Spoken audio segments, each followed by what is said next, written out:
Hello everyone and welcome in Indian Agricourse channel. मैं doctor Babli. आज हम बात करने वाले हैं agro climatic zones of India. First of all, what is agro climatic zone? According to Food and Agriculture Organization, it is a land unit which represent precisely in terms of major climate, or we can say the stable climate which is climatically suitable for certain range of crops and cultivars. For example, for wheat crop, for barley crop, and for basmati rice crop, and for millets, and for fiber crops to get the higher yield of that crop. अब हम बात करने वाले हैं कि जो agro climatic zone के अंदर डिवाइड किया गया है इंडिया को, उसके क्या क्या क्राइटेरिया हैं। प्लानिंग कमीशन ने रिकमेंड किया कि जो एग्रीकल्चरल हम प्लानिंग करेंगे वो किसके बेस पे करनी चाहिए, on the basis of agro climatic regions, ताकि हम उस क्रॉप का ज्यादा से ज्यादा यील्ड हार्वेस्ट कर सकें। तो वो क्राइटेरिया है homogeneity in agro characteristic such as temperature है, वहां का रेनफॉल कितना है, क्रॉपिंग पैटर्न कैसा है, सोयल एंड वाटर रिसोर्सेज कैसी हैं, वहां की टोपोग्राफी मींस स्लोप्स हैं, स्टीप स्लोप्स हैं, और कितनी परसेंटेज है स्लोप की, उसके अकॉर्डिंग ही प्लानिंग कमीशन ने एग्रो इंडिया को 15 एग्रो क्लाइमेटिक जोन्स के अंदर डिवाइड किया। और according to Indian Council of Agricultural Research, जो इंडिया है वो 127 एग्रो क्लाइमेटिक जोन्स के अंदर डिवाइड किया गया। लेकिन जो क्वेश्चन आते हैं वो आईसीआर के अकॉर्डिंग 127 यही क्वेश्चन आता है कि आईसीआर के अकॉर्डिंग कितने एग्रो क्लाइमेटिक जोन्स हैं। इनके आपको नाम याद करने की जरूरत नहीं है, तो हमें जरूरत है ये 15 जो एग्रो क्लाइमेटिक जोन्स हैं इंडिया के, उनको याद करने की। वहां किस जोन के अंदर कौन सा हम क्रॉपिंग पैटर्न यूज कर सकते हैं, कौन सी क्रॉप को हार्वेस्ट कर सकते हैं, उसकी ज्यादा यील्ड ले सकते हैं according to rainfall, temperature and you can say soil. तो प्राइमरी जो ऑब्जेक्टिव है एग्रो क्लाइमेटिक जोन्स की क्लासिफिकेशन का, वो है एग्रीकल्चरल प्रोडक्शन क्रॉप्स का ज्यादा लेना, और फार्मर की जो इनकम है उसको डबल करना या फार्मर की इनकम को इंक्रीज करना, और जो रूरल पॉपुलेशन है उनके लिए एम्प्लॉयमेंट जनरेट करना, और जितने भी अवेलेबल इरिगेशन वाटर रिसोर्सेज हैं उनका जुडिशियस यूज करना है, उनका वेस्टेज नहीं करना है। और एंड लास्ट वन जो ऑब्जेक्टिव है वो है to reduce the regional inequalities in the development of agriculture. इसका मतलब है कि जैसे कोई क्रॉप है, कहीं पे उसका ज्यादा प्रोडक्शन आता है, कहीं पे उसका कम प्रोडक्शन आता है, तो इट मींस उसके लिए जो स्टेबल क्लाइमेट है वो उसको मिल नहीं रहा है जहां पे उसकी यील्ड कम आई है। तो हायर यील्ड और हाईएस्ट यील्ड को हमें लेने के लिए उसको क्या प्रोवाइड करना पड़ेगा, स्टेबल क्लाइमेट। तो अब हम बात करेंगे 15 एग्रो क्लाइमेटिक जोन्स की। ये 15 एग्रो क्लाइमेटिक जोन्स फर्दर सब डिवाइड किए गए हैं 72 सब जोन्स के अंदर। तो इनको सबसे आसान तरीका है याद करने का। हिमालयन रीजन के अंदर दो जोन है, फर्स्ट है वेस्टर्न हिमालयन रीजन जोन, या फिर सेकंड वन है ईस्टर्न हिमालयन रीजन। जो वेस्टर्न हिमालयन रीजन है वो इतना पार्ट इसके अंदर इंक्लूड होता है जम्मू कश्मीर, हिमाचल प्रदेश, एंड इसके अंदर आप बोल सकते हो उत्तराखंड का पार्ट कुछ आता है जो हिल्स हैं, और हिमाचल प्रदेश का पार्ट आता है वन के अंदर वेस्टर्न हिमालयन रीजन के अंदर। जो ईस्टर्न हिमालयन रीजन है उसके अंदर ये पूरा का पूरा जो ईस्टर्न पार्ट है ये आता है, जिसको सेवन सिस्टर्स भी बोलते हैं। ये हमारा क्या है, नॉर्दर्न साइड है, ये ईस्टर्न, ये साउदर्न एंड ये वेस्टर्न साइड है। ओके, तो यहाँ पे क्या है, जैसे सिक्किम है, आसाम है, त्रिपुरा है, या फिर मेघालय है, मिजोरम है, तो ये 7 सिस्टर्स यहाँ पे प्रेजेंट हैं। फिर हम बात करते हैं ट्रांस मतलब मीन्स जो गंगेटिक प्लेन्स जहां से गंगा होके चलती है, गंगोत्री से गंगा निकलती है और यहाँ पे आके जो सागर है, बे ऑफ बंगाल है, उसके अंदर मिक्स हो जाती है। तो यहाँ पे जो गंगेटिक प्लेन्स है ये पूरा का पूरा मोस्ट इम्पोर्टेंट है, क्योंकि यहाँ की जो टाइप ऑफ सॉइल है वो मोस्टली एलुवियल टाइप की सॉइल है, जो बहुत ही ज्यादा फर्टाइल सॉइल है। तो इसके अंदर अगर हम बात करते हैं थर्ड जोन की, तो वो थर्ड जोन है ये वेस्ट बंगाल। थर्ड जो लोअर गंगेटिक प्लेन जोन है उसके अंदर पूरा का पूरा जो वेस्ट बंगाल है वो इंक्लूड होता है। फिर हम बात करते हैं मिडल गंगेटिक प्लेन की।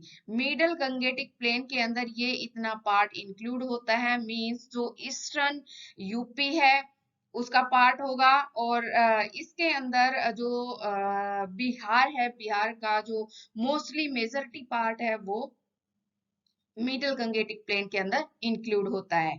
और जो अपर गंगेटिक प्लेन है इसके अंदर ये जो फिफ्थ है, ये हमने दिखाया हुआ है, फिफ्थ के अंदर पूरा का पूरा जो मेजॉरिटी पार्ट है यूपी का वो कवर हो जाता है।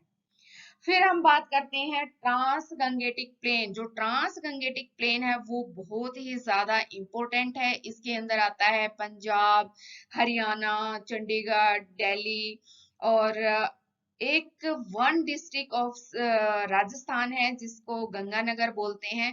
तो ये एक इम्पोर्टेंट पॉइंट भी है, कई बार जो पेपर्स हैं उनमें पूछ भी लेते हैं एग्जाम के अंदर कि राजस्थान की कौन सी वो डिस्ट्रिक्ट है जो ट्रांस गंगेटिक प्लेन के अंदर इंक्लूड होती है, तो वो है गंगानगर।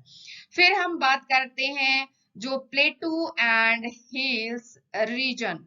प्लेटू एंड हिल्स रीजन ये भी 4 हैं, जिसमें ईस्टर्न पार्ट है, सेंट्रल प्लेटू है, वेस्टर्न प्लेटू है एंड साउदर्न प्लेटू है।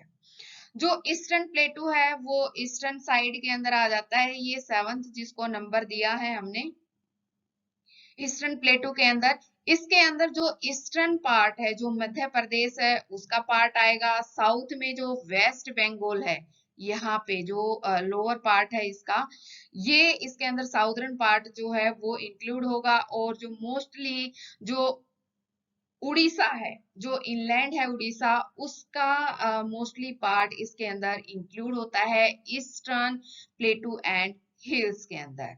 फिर हम बात करते हैं सेंट्रल प्लेटू एंड हिल्स की। इसमें एमपी, यूपी और राजस्थान का कुछ पार्ट इंक्लूड होता है। फिर हम बात करते हैं 9th की, जो वेस्टर्न प्लेटू एंड हिल्स आता है। 9th में यहाँ पे है जो वेस्टर्न प्लेटू एंड हिल्स के अंदर महाराष्ट्र का कुछ पार्ट आता है, जो मेजॉरिटी पार्ट है वो महाराष्ट्र का आता है। कुछ पार्ट इसमें मध्य प्रदेश का इंक्लूड होता है, और कुछ पार्ट वन डिस्ट्रिक्ट इसके अंदर राजस्थान की इंक्लूड होती है वेस्टर्न प्लेटू एंड हिल्स के अंदर। अगर हम बात करें जो 10th हमारा एग्रोक्लाइमेटिक जोन है वो है southern plateau and hills zones, means जो साउथ जो पार्ट है उसके अंदर। तो इसके अंदर है आंध्र प्रदेश, आंध्र प्रदेश आ जाएगा। फिर आंध्र प्रदेश के सामने कर्नाटका है, कर्नाटका से फिर नीचे आ जाएगा जो तमिलनाडु है, वो पार्ट इसके अंदर इंक्लूड हो जाएगा, जो साउदर्न प्लेटू एंड हिल्स हैं इसके अंदर। फिर दो बचे हैं coast plains and hills, and हम बोल सकते हैं west coast plains and ghat region. जो east coast plains and ghat region इस जोन इसको भी बोल सकते हैं, और west coast plains and ghat zones इसको हम बोल सकते हैं। सबसे पहले हम बात करेंगे ईस्ट कोस्ट प्लेन्स एंड हिल जो जोन है हमारा, जो 11वां जोन है, ये इसके अंदर इंक्लूड होता है हमारा 11वां जोन। ठीक है, तो 11वें जो जोन है इसके अंदर आता है जो मोस्टली तमिलनाडु का जो पार्ट है, ठीक है ना, तमिलनाडु का पार्ट आता है, आंध्र प्रदेश का इसमें पार्ट आता है, और कुछ पार्ट आता है इसमें उड़ीसा का। ठीक है, और वेस्ट कोस्ट जो प्लेन एंड घाट रीजन है उसके अंदर हम बोल सकते हैं कि तमिलनाडु का जो वेस्ट कोस्ट है मीन्स जो तमिलनाडु का ईस्ट कोस्ट था तो वो ईस्टर्न कोस्ट प्लेन के अंदर आया था, लेकिन वेस्ट कोस्ट प्लेन की अगर हम बात करें तो तमिलनाडु का जो वेस्ट जो पार्ट है वो इसके अंदर वेस्ट कोस्ट प्लेन के अंदर आता है। केरला का जो पार्ट है वो आता है, और कर्नाटका, महाराष्ट्र एंड गोवा आप इसको बोल सकते हैं। ये इतने जो एरियाज हैं ये वेस्ट कोस्ट प्लेन एंड घाट के अंदर इंक्लूड किए जाते हैं। फिर हम बात करते हैं Gujarat plains and hills region की, जो कि हमारा 13th है। ये हमारा पूरा Gujarat hills and plain zone है। फिर है ड्राई रीजन। ड्राई रीजन जो वेस्टर्न ड्राई रीजन है उसमें आता है हमारा पूरा राजस्थान का जो पार्ट है, और जो आइसलैंड रीजन है उसके अंदर आता है जो हमारा 15, मतलब जिसके अंदर क्या है हमारे अंडमान निकोबार हैं एंड लक्षद्वीप का जो पार्ट है, जो फॉरेस्ट एरिया है, वो इसके अंदर इंक्लूड किया जाता है। तो ऐसे करके हम क्या 15 जो एग्रो क्लाइमेटिक जोन्स हैं उनको याद कर सकते हैं। इसमें ज्यादा प्रॉब्लम बिल्कुल भी नहीं है, क्योंकि हमें याद करना है कि हिमालयन जोन 2 है, गंगेटिक प्लेन हमारे 4 हैं, प्लेटू एंड हिल्स हमारे 4 हैं, और जो coast plains and ghat zone है वो भी हमारे 2 हैं। एक Gujarat plain and hill region है, और एक ड्राई लैंड का रीजन है जिसको हम वेस्टर्न ड्राई रीजन बोल सकते हैं, और एक सबसे लास्ट में है जो आइसलैंड का रीजन है। अब जितनी भी इम्पोर्टेंट इंफॉर्मेशन है about the agro climatic zones of India, उनके बारे में हम एक एक करके डिस्कस करेंगे। तो जो वेस्टर्न हिमालयन जोन है, जो हमारा फर्स्ट जोन है, उसके अंदर हमने बात की कि जम्मू कश्मीर आता है, Himachal Pradesh, UP and hilly area of Uttarakhand का इसके अंदर इंक्लूड किया जाता है। यहाँ का जो टेम्परेचर है वो बहुत ही कम टेम्परेचर है, क्योंकि ये यहाँ पे बर्फ गिरती है, ये सबसे कोल्ड एरिया माना जाता है। और यहाँ का जो माइल्ड टेम्परेचर समर टाइम का वो है 5 डिग्री सेल्सियस से 30 डिग्री सेल्सियस, और विंटर का जो जनवरी का टेम्परेचर है वो 0 डिग्री सेल्सियस से -4 डिग्री सेल्सियस तक पाया जाता है। और यहाँ की अगर हम एनुअल रेनफॉल की बात करें तो यहाँ की जो रेनफॉल है वो 150 सेंटीमीटर है, और यहाँ की जो सॉइल है वो स्केलेटल टाइप की सॉइल है, हम बोल सकते हैं उसको इंटरमीडिएट टाइप की सॉइल भी। स्केलेटल टाइप की सॉइल कैसी होती है, जैसे जो सॉइल है वो बनती है रॉक से, और रॉक्स से जब सॉइल बनती है तो उसके अंदर मेन जो 3 प्रोसेस हैं वो होती हैं। तो सबसे पहले जो फर्स्ट प्रोसेस है वो है फिजिकल वेदरिंग, सेकंड वन है chemical weathering, and last one है बायोलॉजिकल वेदरिंग। तो जो फिजिकल वेदरिंग होती है उसके खत्म होने के बाद और केमिकल वेदरिंग के स्टार्ट होने से पहले जो सॉइल होती है उस सॉइल को हम बोलते हैं स्केलेटल टाइप ऑफ सॉइल, और we can say it's a intermediate type of soil. और यहाँ का जो इरिगेशन का मेन जो सोर्स है वो है कैनाल्स, और यहाँ हम कौन कौन सी क्रॉप्स का हायर प्रोडक्शन ले सकते हैं, बासमती राइस का, वीट, मेज, पोटैटो, बार्ले, राजमा, ये यहाँ की इम्पोर्टेंट क्रॉप हैं। यहाँ से हम इनका ज्यादा से ज्यादा प्रोडक्शन हार्वेस्ट कर सकते हैं। और टेम्परेट फ्रूट की अगर हम बात करते हैं तो एप्पल्स और पियर्स हम ले सकते हैं। लाइवस्टॉक एंड अदर्स के अंदर horses, yak, sheep, rabbits, mules, turkeys and B keeping यहाँ पे मुख्य तौर पे पाए जाते हैं। जो सेकंड जोन है वो है eastern Himalayan zone. Eastern Himalayan zone के अंदर सिक्किम, असम, अरुणाचल प्रदेश एंड आसाम हिल्स, और जितनी भी जो 7 सिस्टर्स हैं ये इसके अंदर इंक्लूड होती हैं। और यहाँ पे इसका जो मेन बात क्या है कि यहाँ पे हैवी रेनफॉल होती है, मोर देन 200 सेंटीमीटर और 400 सेंटीमीटर से कम, इतनी ज्यादा अमाउंट में रेनफॉल होती है, तो जिसकी वजह से हैवी रन ऑफ होता है, और जो सॉयल इरोजन भी इसकी वजह से बहुत ज्यादा होता है इस एरिया के अंदर। और यहाँ का जो जुलाई का टेम्परेचर है वो 25 से 33 डिग्री सेल्सियस के बीच में रहता है, और जनवरी का टेम्परेचर 11 से 24 डिग्री सेल्सियस के बीच में रहता है। फिर हम बात करते हैं कि यहाँ की जो टाइप ऑफ सॉइल है वो ब्राउनिश टाइप है, लेकिन यहाँ की सॉइल की जो फर्टिलिटी है वो बहुत ही कम है। यहाँ पे एक इम्पोर्टेंट जो बात है वो याद करने की कि यहाँ पे शिफ्टिंग कल्टीवेशन की जाती है। जो ईस्टर्न हिमालयन जोन है, जो हमारा सेकंड जोन है, यहाँ पे सबसे ज्यादा रेनफॉल होती है, ये इम्पोर्टेंट बात है। और दूसरी इम्पोर्टेंट बात है कि यहाँ पे शिफ्टिंग कल्टीवेशन होती है, जिसको हम ज़ूम कल्टीवेशन भी बोलते हैं और लैंड रोटेशन भी हम बोल सकते हैं। तो जो शिफ्टिंग कल्टीवेशन है वो क्या होती है कि यहाँ जहाँ पे भी फर्टाइल लैंड दिखती है वहां पे farmer year by year crop लेते रहते हैं और धीरे धीरे सॉइल की फर्टिलिटी डाउन हो जाती है। फिर जैसे ही फर्टिलिटी डाउन होती है सॉइल की, तो वो दूसरी जगह उस क्रॉप का कल्टीवेशन करना स्टार्ट कर देते हैं और धीरे धीरे जैसे ही ये लेफ्ट सॉइल जो हमने छोड़ दी है लैंड, उस लैंड की फर्टिलिटी जैसे जैसे इंक्रीज होगी तो वो दोबारा से उस वहां पे उसका कल्टीवेशन क्रॉप का स्टार्ट कर देंगे। मींस यहाँ पे लैंड को रोटेट करते हैं, ना कि क्रॉप का रोटेशन करते हैं। ये दो टर्म है, एक है लैंड रोटेशन और एक है क्रॉप रोटेशन। तो लैंड रोटेशन में लैंड को रोटेट किया जाता है, शिफ्ट किया जाता है एक जगह से दूसरी जगह। लेकिन जहाँ पे क्रॉप रोटेशन की हम बात करें तो वहां पे लैंड वहीं पे रहती है, लेकिन हम क्रॉप्स चेंज कर देते हैं।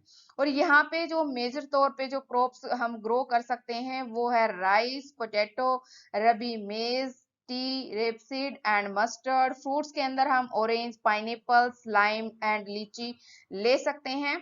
और लाइव स्टॉक की बात करें तो piggeries, poultry, sericulture and B keeping, जिसको सिल्क फार्मिंग, सेरिकल्चर को हम सिल्क फार्मिंग भी बोल सकते हैं। थर्ड जोन है lower Gangetic plains zone. Lower Gangetic plain zone के अंदर सारा का सारा जो वेस्ट बंगाल है वो इंक्लूड किया जाता है और यहाँ की एनुअल रेनफॉल 100 सेंटीमीटर से 200 सेंटीमीटर के बीच में पाई जाती है। यहाँ पे जो ग्राउंड वाटर है वो ज्यादा है, स्टोरेज उसका ज्यादा है, तो हाई वाटर टेबल है यहाँ पे। तो मेन जो इरिगेशन का सोर्स है यहाँ पे है वेल्स एंड कैनाल्स।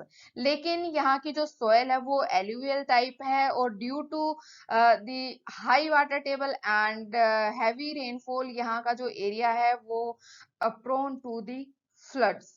और जो गंगा का जो पूरा पानी आता है वो वेस्ट बंगाल में आके मतलब आता है, तो काफी सारा पानी वहां पे वेस्ट बंगाल में इकट्ठा हो जाता है, तो वहां पे फ्लड आने के चांसेस ज्यादा रहते हैं। और यहाँ पे वाटर लॉगिंग की फ्लड आती है तो वाटर लॉगिंग की कंडीशन भी बन जाती है, और हाई वाटर टेबल है तो उसकी वजह से भी वाटर लॉगिंग की कंडीशन बन जाती है। यहाँ का जो जुलाई का टेम्परेचर है वो 26 डिग्री सेल्सियस से 41 डिग्री सेल्सियस के बीच में रहता है और जनवरी का टेम्परेचर 9 से 24 डिग्री सेल्सियस के बीच में पाया जाता है। जो राइस मेन क्रॉप है at a time of to get higher yield, हम यहाँ से 3 राइस की क्रॉप ले सकते हैं, एक अमन, अस एंड बोरो, एक साल के अंदर। इनका जो टाइम ऑफ पीरियड है कल्टीवेशन का वो अलग अलग है। और जो अदर क्रॉप्स हैं इसमें हम ले सकते हैं जूट, मेज, पोटैटो एंड अदर जो इम्पोर्टेंट पल्स क्रॉप हैं। और लाइव स्टॉक की अगर हम बात करें तो कैटल हम यहाँ पे पाल सकते हैं, goat, sheeps, poultry, fisheries and B keeping. Middle Gangetic plain के अंदर आता है यूपी और बिहार का कुछ पार्ट, जिसके अंदर छोटा नागपुर जो प्लेटू है वो इसके अंदर इंक्लूड नहीं होता है। और इसकी जो सॉइल है वो काफी फर्टाइल है। और यहाँ का जो टेम्परेचर देखा गया है जुलाई मंथ का वो 26 डिग्री सेल्सियस से लेके 41 डिग्री सेल्सियस, और जो जनवरी का टेम्परेचर है वो 9 टू 24 डिग्री सेल्सियस यहाँ का टेम्परेचर देखा गया है। और जो एनुअल रेनफॉल है वो 100 सेंटीमीटर से 200 सेंटीमीटर पाई गई है। लेकिन इसकी जो मोस्ट इंपोर्टेंट बात आपको याद करने की है वो यहाँ पे क्या है कि हाईएस्ट क्रॉपिंग इंटेंसिटी है। मिडल जो गंगेटिक प्लेन है इसकी हाईएस्ट क्रॉपिंग इंटेंसिटी है और ग्रोस क्रॉप एरिया भी यहाँ का हाईएस्ट है।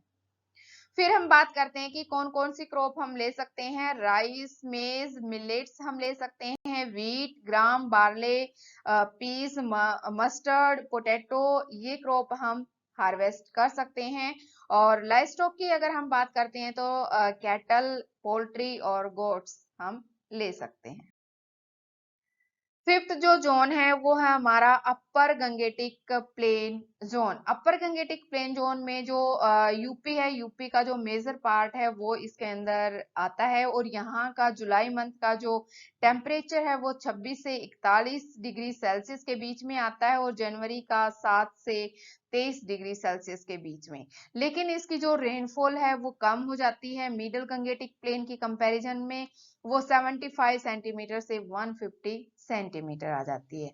और यहाँ की जो सॉइल है वो सैंडी लोम टाइप की सॉइल है। और यहाँ पे जो इरिगेशन का मेन सोर्स माना जाता है वो कैनाल्स हैं, ट्यूबवेल्स हैं और वेल्स हैं।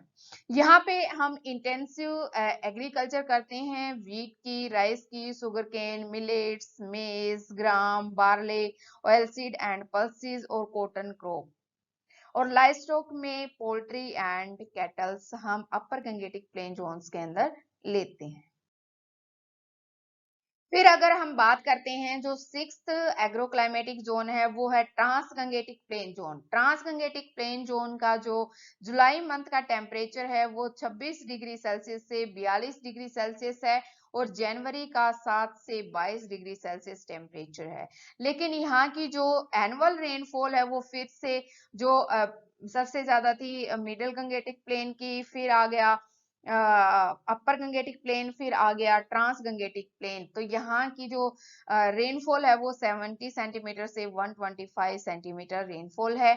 और लेकिन जो मोस्ट इम्पोर्टेंट बात क्या है कि इसके अंदर राजस्थान की वन डिस्ट्रिक्ट इंक्लूड होती है ट्रांस गंगेटिक प्लेन में, वो है गंगानगर, श्री गंगानगर। ठीक है। और यहाँ का नेट सोन एरिया, मिडल जो गंगेटिक प्लेन था वहां का तो जो ग्रोस क्रॉप्ड एरिया था वो हाईएस्ट था, लेकिन जो ट्रांस गंगेटिक प्लेन है उसका जो नेट सोन एरिया वो हाईएस्ट है।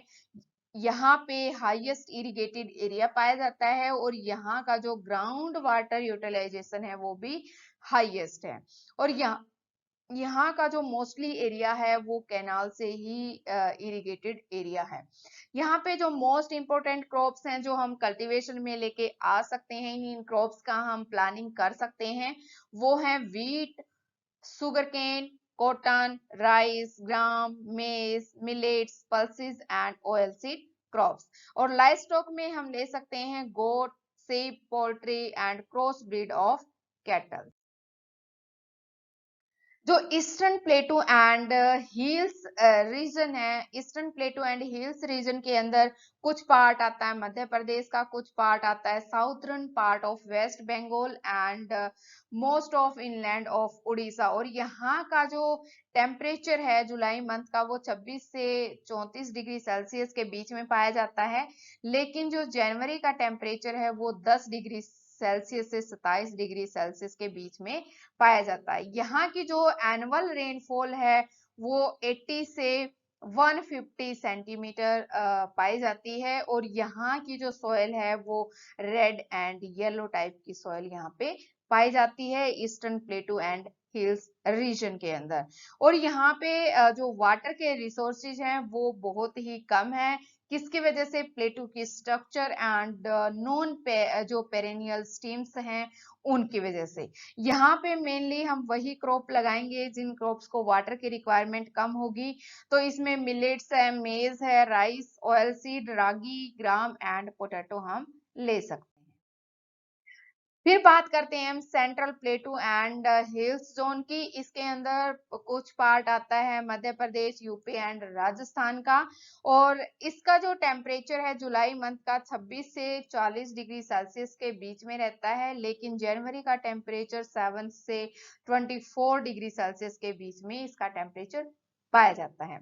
लेकिन अगर हम एनुअल जो रेनफॉल है उसकी बात करते हैं तो यहाँ पे 50 सेंटीमीटर से 100 सेंटीमीटर के बीच में रेनफॉल पाई जाती है। और यहाँ पे मिक्स टाइप की सॉइल है, रेड, येलो एंड ब्लैक।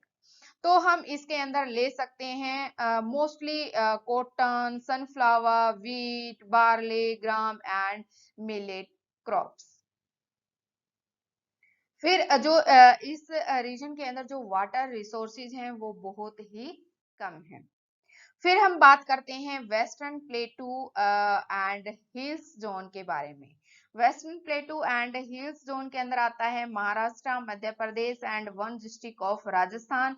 इनका जुलाई का जो टेम्परेचर है वो 24 से 41 डिग्री सेल्सियस के बीच में है, बट जनवरी का टेम्परेचर 6 डिग्री से 23 डिग्री सेल्सियस के बीच में पाया जाता है। लेकिन यहाँ रेनफॉल बहुत ही कम है, 25 सेंटीमीटर से 75 सेंटीमीटर के बीच में। और यहाँ पे जो मेन सोर्स है इरिगेशन का वो है कैनाल्स। और यहाँ पे हम वो क्रॉप लेंगे जिन क्रॉप्स को कम से कम वाटर की रिक्वायरमेंट है, जैसे ज्वार हम लेंगे, इसके अंदर मिलेट्स क्रॉप हम लेंगे, कॉटन क्रॉप हम लेंगे, शुगर केन हम ले सकते हैं, बाजरा, wheat, pulse crop, potato, groundnut and oil seed crops हम ले सकते हैं। और यहाँ के जो ये एरिया है ये जाना जाता है for the oranges, grapes and bananas के। साउदर्न जो प्लेटू एंड हिल्स जोन है इसके अंदर हमारा आता है Karnataka, western Andhra Pradesh and northern Tamil Nadu. तो यहाँ का जो टेम्परेचर है वो जुलाई मंथ में रहता है 26 से 42 डिग्री सेल्सियस के बीच में, और जनवरी का टेम्परेचर 13 से 21 डिग्री सेल्सियस के बीच में। अगर हम बात करें एनुअल रेनफॉल की तो एवरेज एनुअल रेनफॉल है 50 से 100 सेंटीमीटर के बीच में। इसके मोस्ट इम्पोर्टेंट बात क्या है कि यहाँ पे ड्राई फार्मिंग फॉलो की जाती है। मेनली जो माइनर मिलेट्स हैं और लो वैल्यू सीरियल्स क्रॉप है वो यहाँ पे ग्रो की जाती हैं। यहाँ पे मुख्य तौर पे coffee, T, cardamom and spices को आप ग्रो कर सकते हो। फिर हम बात करें तो वो है नेक्स्ट है east coast plains and hills zone. इसके अंदर कुछ पार्ट आएगा जो ईस्टर्न कोस्ट है तमिलनाडु का, वो आंध्र प्रदेश एंड उड़ीसा का जो पार्ट है वो east coast plains and hills zones के अंदर आएगा। और यहाँ का जो जुलाई का जो मई और जुलाई का टेम्परेचर है वो 26 से 32 डिग्री सेल्सियस के बीच में रहेगा, और जनवरी का टेम्परेचर है वो 20 से 29 डिग्री सेल्सियस के बीच में पाया जाएगा। और यहाँ की जो एनुअल रेनफॉल है वो 75 से 150 सेंटीमीटर के बीच में पाई जाएगी। और यहाँ की सॉयल एलुवियल और कोस्टल सैंड्स टाइप की सॉयल है। यहाँ पे मुख्य तौर पे हम कौन सी क्रॉप ले सकते हैं, वो है जो jute, tobacco, rice, sugar cane, maize, millets, groundnut and oil seed crops. जो 12th जो हमारा जोन है वो है west coast plains and ghats zone, जहाँ जो घाट के नजदीक है, जैसे तमिलनाडु का जो वेस्टर्न पार्ट है, केरला है, गोवा है, कर्नाटका है और महाराष्ट्र है। यहाँ पे जो रेनफॉल है वो 200 सेंटीमीटर से ज्यादा पाई जाती है। और यहाँ का जो जुलाई का टेम्परेचर है वो 26 से 32 डिग्री सेल्सियस के बीच में मेंटेन रहता है। और अगर हम बात करते हैं जनवरी मंथ की तो वहां का टेम्परेचर जनवरी मंथ में होता है 19 से 28 डिग्री सेल्सियस के बीच में। यहाँ पे हम कौन कौन सी जो क्रॉप है उनका ज्यादा से ज्यादा हार्वेस्ट ले सकते हैं, वो है rice, coconut, oilseed, sugarcane, millets, pulses and cotton यहाँ की मेन क्रॉप हैं। और जो ये एरिया है ये मेनली जो प्लांटेशन क्रॉप्स हैं उनके लिए फेमस है। फिर बात करें हम Gujarat plains and hills region, इसके अंदर पूरा गुजरात आता है और गुजरात के अंदर सबसे ज्यादा सैलाइन एरिया पाया जाता है। और यहाँ की जो एनुअल रेनफॉल है वो 50 सेंटीमीटर से 100 सेंटीमीटर के बीच में है। और जुलाई का टेम्परेचर 26 से 42 डिग्री सेल्सियस है, और जनवरी का 13 डिग्री सेल्सियस से 29 डिग्री सेल्सियस के बीच में यहाँ का टेम्परेचर पाया जाता है। तो गुजरात के अंदर जो मुख्य तौर पे हम क्रॉप लगाते हैं groundnut, cotton, rice, millet, oil seed, wheat and tobacco की हम मेन क्रॉप ले सकते हैं। और जो इम्पोर्टेंट क्रॉप है वो है ऑयल सीड की क्रॉप है। और यहाँ पे जो इरिगेशन है वो मेनली जो वेल्स और ट्यूबवेल्स हैं उनके थ्रू एग्रीकल्चर एरिया को दी जाती है। वेस्टर्न जो ड्राई जोन है इसके अंदर जो 9 डिस्ट्रिक्ट है राजस्थान की वो इंक्लूड होती हैं। और जो वेस्टर्न ड्राई जोन है ये बहुत ही हॉट डेजर्ट सैंडी डेजर्ट है। यहाँ पे इरेटिक रेनफॉल होती है, और ज्यादा से ज्यादा एवापोरेशन होता है। यहाँ का जो टेम्परेचर है वो भी वेरिएट करता रहता है। तो जो जून है उसमें 28 से 45 डिग्री सेल्सियस टेम्परेचर रहता है और जनवरी में 5 से 22 डिग्री सेल्सियस के बीच में टेम्परेचर पाया जाता है। और इसमें एक इम्पोर्टेंट क्वेश्चन ये भी है कि जो ग्राउंड वाटर है सबसे डीप में होता है, यहाँ पे वाटर टेबल शैलो नहीं होता है। और जो ब्रैकिस वाटर है वो भी वेस्टर्न ड्राई जोन के अंदर पाया जाता है। देखो जो सैलाइन एरिया है वो सबसे ज्यादा गुजरात के जोन में पाया जाता है, लेकिन जो ब्रैकिस वाटर है वो western dry zone means Rajasthan के अंदर पाया जाता है। तो ये एग्जाम के अंदर क्वेश्चन पूछा जाता है। और ये एरिया सबसे ज्यादा ससेप्टेबल है। इसके जो कॉमन फीचर्स हैं वो फेमाइन और ड्रोट के हैं। इसके अंदर जो मेजर तौर पे हम क्रॉप लगा सकते हैं वो है ज्वार, बाजरा, वीट एंड ग्राम। 15वां जो एग्रोक्लाइमेटिक जोन है वो है दी आइसलैंड्स रीजन या जोन। इसके अंदर अंडमान और निकोबार और लक्षद्वीप आता है। यहाँ पे जो रेनफॉल है वो 300 सेंटीमीटर से कम होती है और जुलाई का टेम्परेचर पोर्ट ब्लेयर का 30 degree Celsius and for January for 25 degree Celsius रहता है। और यहाँ की सॉयल वेरी करती है, सैंडी से क्लेई लोम टाइप की सॉयल यहाँ पे पाई जाती है। और मुख्य तौर पे हम राइस, मेज, millet, pulses, turmeric and Keshav crop ले सकते हैं। और जो हाफ ऑफ द एरिया है, nearly half of the area किसके अंदर आता है, अंडर दी कोकोनट क्रॉप के अंडर में। ठीक है, और ये जो एरिया है ये मोस्टली फॉरेस्ट के द्वारा कवर है। अब हम बात करते हैं कि जो हमने एरिया पढ़े हैं अकॉर्डिंग टू एग्रोक्लाइमेटिक जोन्स, जो इंडिया के हमने एरिया पढ़े हैं, तो उन जो कुछ स्टेट ऐसे हैं जिनके अंदर कुछ क्रॉप्स का प्रोडक्शन बहुत ही ज्यादा होता है। जैसे किसी में क्वेश्चन आ जाता है कि जो कॉटन है, कॉटन वो किस टाइप की सॉइल जो बेस्ट रहती है कॉटन कल्टीवेशन के लिए, तो उसके लिए हमारा मेन जो आंसर है वो है जो ब्लैक टाइप की सॉइल है। और ब्लैक टाइप की सॉइल अगर हम देखते हैं तो वो किस जो महाराष्ट्र है वहां पे होती है। लेकिन अगर हम बात करते हैं कि प्रोडक्शन की, तो सबसे ज्यादा प्रोडक्शन होता है कॉटन का गुजरात के अंदर। तो जिन बच्चों ने पूरा का पूरा अगर अकॉर्डिंग टू मैप अगर एग्रोक्लाइमेटिक जोन्स को पढ़ा है तो उनको वो ध्यान होगा कि कहाँ पे ब्लैक सॉइल है और कहाँ पे कॉटन का जो प्रोडक्शन है वो ज्यादा होता है। तो पैडी का जो सबसे ज्यादा प्रोडक्शन है वो वेस्ट बंगाल में होता है। और यूपी के अंदर 3 क्रॉप हैं जिनका सबसे ज्यादा प्रोडक्शन होता है, उसमें है wheat, sugarcane and potato. Gujarat के अंदर 2 क्रॉप हैं, ग्राउंडनट और कॉटन, जिसका सबसे ज्यादा प्रोडक्शन होता है। फिर हम बात करते हैं आसाम की। आसाम के अंदर बैम्बू और टी के लिए ही आसाम जाना जाता है, Darjeeling T. Coffee and black pepper सबसे ज्यादा प्रोडक्शन कर्नाटका के अंदर होता है इसका। और आंध्र प्रदेश के अंदर टोबैको और सिली का प्रोडक्शन होता है। महाराष्ट्र के अंदर ओनियन का सबसे ज्यादा प्रोडक्शन होता है। अगर हम सैफरॉन की बात करें तो वो जम्मू और कश्मीर के अंदर सबसे ज्यादा पाया जाता है। और मध्य प्रदेश के अंदर जिंजर का सबसे ज्यादा प्रोडक्शन होता है। तो गाइस आप ऐसे करके जितने भी अपने 15 एग्रोक्लाइमेटिक जोन्स हैं उनको अच्छे से बाय दी मैप का यूज करके आप उनको याद कर सकते हैं। उनका रट्टा ना लगाएं क्योंकि रट्टा लगाने से ये याद नहीं होंगे। तो मिलते हैं नेक्स्ट क्लास में।